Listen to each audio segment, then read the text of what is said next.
It was so heartwarming, just the fact that everyone came out and really squeezed into that, cozy court. Cincinnati Open organizers have a problem, and it is one they created themselves. 5 days after Alexandra Eala became the first Filipina in history to win a WTA singles title, dismantling Iga Swiatek, running through Naomi Osaka, and finishing world number 4 Jessica Pegula with a third set bagel. It's Eala's magical moment. The moment she has dreamt of. The tournament's leaked order of play reportedly slots her onto a court that would not have held half the fans she just sold in Toronto. The marketing department named her in the same breath as Sabalenka, Sinner, Alcaraz, and Swiatek.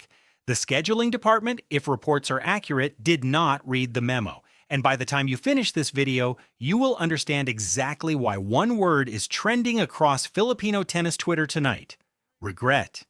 If you want to be on record before the U.S. Open seedings react to whatever happens in Ohio, subscribe and put your Cincinnati bracket in the comments. Rewind 72 hours. Rain had shoved the Mubadala DC Open final into a Monday, and Eala walked off the court in Washington a champion, 4-6, 6-4, 6-0 over Pegula, closing the world number 4 out with a bagel that nobody in the building saw coming. She had exactly 1 day between lifting a trophy and boarding a flight to Toronto. She landed exhausted. Her career-high ranking of number 20 was fresh, her name was on every ticker in the sport, and the National Bank Open had already sold her Wednesday night session out. That is when the tournament directors of World Tennis learned a lesson Cincinnati is, reportedly, about to learn the hard way. And she's playing again tomorrow night, the second match. So everybody come on out and support her. Toronto had originally slotted Eala on their grandstand court, 2,800 seats, a reasonable assumption for a player who, on paper, was ranked outside the top 15. Then the tickets started moving and moving and moving. By Tuesday morning, tournament director Carl Hale had a problem no scheduling algorithm anticipated: a number 20 seed pulling number 1 crowds. He moved her to center court within 24 hours. Cincinnati, watching all of this unfold in real time, still reportedly assigned Eala to a secondary show court for her opener, a tournament that publicly named her a headliner, treating her like the anonymous qualifier who withdrew from their event last year with a shoulder injury. This is not oversight. This is a scheduling committee reading yesterday's newspaper. Let the receipts speak, because they are stacked. Monday, August 3rd, DC Open Final, Eala takes Pegula 4-6, 6-4, 6-0. That final scoreline is not a fluke. It is the world number 4 losing 6 straight games to close a WTA title match. On the road to that trophy, she also beat Zheng Qinwen, Leylah Fernandez, Elina Svitolina, Naomi Osaka, and third-seeded Iga Swiatek in a first-set tiebreak that ran to 11-9. 5 top-tier scalps in 1 week. That is not a Cinderella run. That is a coronation. Then came the commercial proof. DC Open chairman Mark Ein described the ticket demand for Eala's Washington debut as unprecedented, his word on the record. 2 days later, the same pattern erupted in Canada. Carl Hale confirmed to Tennis Channel that Eala had outsold his second-largest venue by more than 2,000 tickets before her first ball was struck. And the Wednesday night session she headlined? According to Tennis 365, that was the first Wednesday night sellout the Canadian Open has recorded in roughly 2 decades. The last player to do it was Serena Williams. Read that sentence again. A 20-year-old from the Philippines is being compared on ticket sales to prime Serena. For the Filipino fans who have been screaming this into the void for 2 years, the ones who flew to Miami, filled the DC stands, and turned Toronto's night session into a home game, the world is not catching up to Eala. The world is catching up to what you already knew. Your instincts were the market signal. The tournaments are just now reading the tape, which is what makes Cincinnati's reported decision so difficult to explain.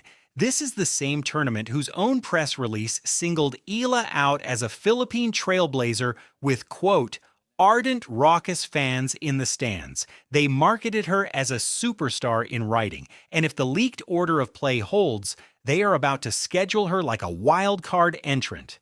Now consider what Cincinnati has been dealing with. Federer publicly criticized their court speeds this season. Tournament president Bob Moran had to issue a rebuttal. Their £200 million renovation has already been called out by tennishead.net for not solving the tournament's underlying problems. Their 2025 edition lost Draper, Badosa, Zheng, Dimitrov, and Eala herself to withdrawals.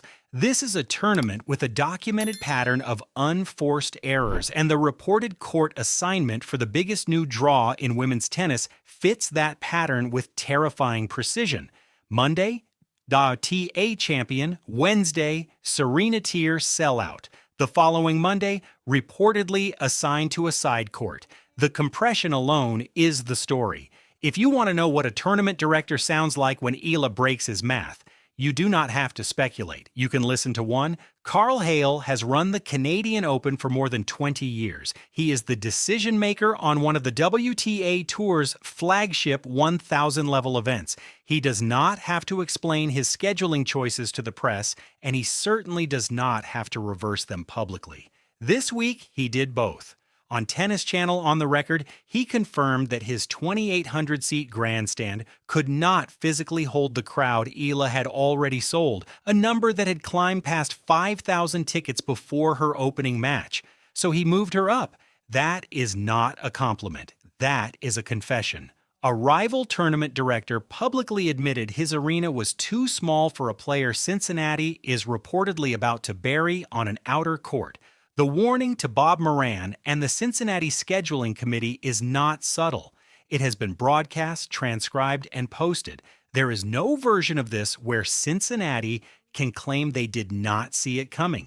This is where the story stops being about one court and starts being about an entire sport recalibrating.